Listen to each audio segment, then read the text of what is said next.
अस्सलाम दोस्तों, Pakistan super league के 10वें एडिशन के लिए ड्राफ्ट की तारीख में चेंज किया गया है। पहले 11 जनवरी को होनी थी, अब 13 जनवरी को होगी और वो भी मंडे वाले दिन। ये क्यों चेंज की गई है, ये खास बात है। फिर जो गैर मुल्की क्रिकेटर्स इस ड्राफ्ट के लिए अवेलेबल होंगे, यानी उनके नाम अवेलेबल होंगे, तमाम फ्रेंचाइजीज बैठी होंगी, खिलाड़ियों के नाम बोले जाएंगे, फिर जिसने जो चुना, जिस तरह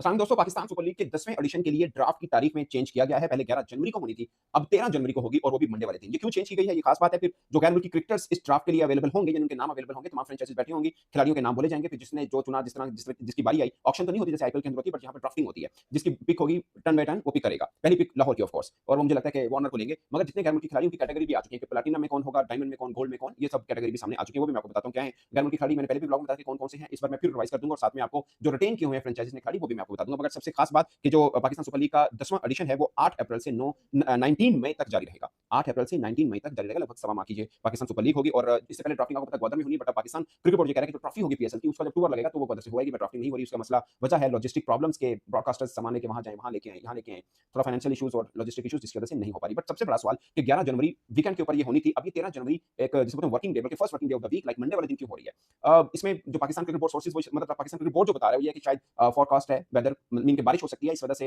मतलब वेदर में है थोड़ा सा, इस वजह से चेंज किया गया और इसको मंडे में शिफ्ट किया गया। क्योंकि हजूरी बाग के अंदर जो लाहौर का किला है, शाही किला जिसे बोलते हैं, वहां पे ये तकरीब होगी। एक एक हिस्टोरिकल प्लेस है, लाहौर की पहचान मानी जाती है, जगह बहुत अच्छी है, वहां पे होगी, इसलिए इसको बारिश की इम्कान है, तो इसलिए हमने मंडे को कर दिया। बट माई सेंस सेज के आईएलटी की इफ्तिताई तकरीब है उसी दिन।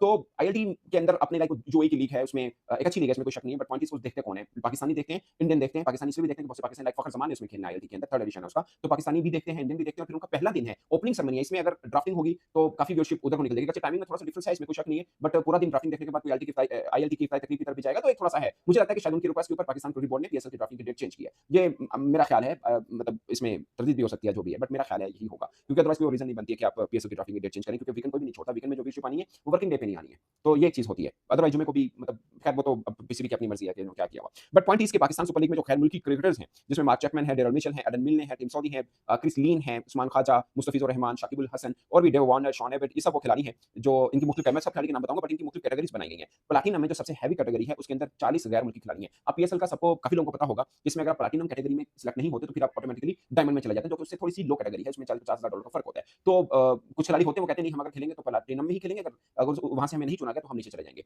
अब ये 40 गैर मुल्की खिलाड़ी हैं, इनमें से 6 ऐसे खिलाड़ी हैं जिन्होंने ये कहा है कि अगर हमें खिलाना है तो प्लाटिनम में खेलेंगे, अगर हमें नहीं खिलाना तो हम इसके नीचे कैटेगरी में नहीं आएंगे। तो ये चेंज नहीं होगा। और जो फ्रेंचाइजी जो ट्रॉफी में बैठी होती है, उनको पता होता है कि कौन कौन से खिलाड़ी हैं जो कह रहे हैं कि हमें नीचे कैटेगरी में नहीं खेलना, तो फिर वो उनको प्लाटिनम ही चुनेंगे। तो ये खिलाड़ियों का अपना कॉन्फिडेंस है। लाइक मुझे लगता है कि वार्नर है, वो कभी भी नीचे वाली कैटेगरी में नहीं आएगा, भले वो रिटायर ही क्यों ना, वो कहेगा मैं प्लाटिनम में खेलना चाहूंगा अगर आपने खिलाना है, क्योंकि उसको पता है कि मेरे आने से पीएसएल की थोड़ा सा कद बड़ा होगा और उस फ्रेंचाइज भी मुझे लेना जरूर चाहिए। पहली पिक भी शायद लाहौर कलंदर की, जिनके साथ ऑलरेडी फखर जमान खेल रहे हैं, तो वो वार्नर को भी ले सकते हैं। सो पॉइंट इज कि 6 ऐसे खिलाड़ी हैं गैर मुल्की जो चाह रहे हैं कि नहीं हमें प्लाटिनम में लेना है, तो अदरवाइज नीचे कैटेगरी में हम नहीं आएंगे। जबकि 34 क्रिकेटर्स ऐसे हैं जो कहते हैं कि प्लाटिनम में हमें ना चुने, अगर अगरचे उनका पहला जो है वो प्लाटिनम ही है, बट अगर वो कहते हैं हमें नहीं चुना गया तो आप नीचे भी हमें मतलब ले सकते हैं, डायमंड में भी ले सकते हैं। अब आपके जहन में सवाल आएगा कि जिसने 34 में से ही किसी को लेना है तो वो प्लाटिनम में क्यों ले, फिर वो डायमंड में ले। तो उसका जवाब ये है कि हर एक की बारी टर्न बाय टर्न आती है। फर्स्ट एक बंदे की तीसरी बारी है, तो वो जो बंदा उसको पसंद होगा प्लाटिनम में इसलिए लेगा कि अगर उसने मिस कर दी तो दूसरी फ्रेंचाइज उसको प्लाटिनम में ना ले ले। और फिर ये भी देखना है कि उस फ्रेंचाइज की बारी जो है, अगर डायमंड कैटेगरी भी आती है तो उसका कितना नंबर है, फिर वो भी ये देखेगा। तो सब कैलकुलेशन होती है, इसलिए ये क्रिकेटर्स भी कहते हैं ठीक है अगर हम प्लाटिनम में नहीं चुने जाते, अब हमें डायमंड में चुनेगा कोई मसला नहीं। और कुछ होते हैं उनको मान होता है कि नहीं हम प्लाटिनम में ही चुने जाएंगे और वही हम डिजर्व करते हैं। तो ये दोनों तरफ से एक चीज है, मैं सिर्फ समझाने के लिए बता रहा हूं ताकि आम लोगों को समझ में आए कि ये क्या है। तो ऑस्ट्रेलिया के विकेट कीपर एलेक्स कैरी जो है वो भी वैसे डायमंड कैटेगरी का हिस्सा है, और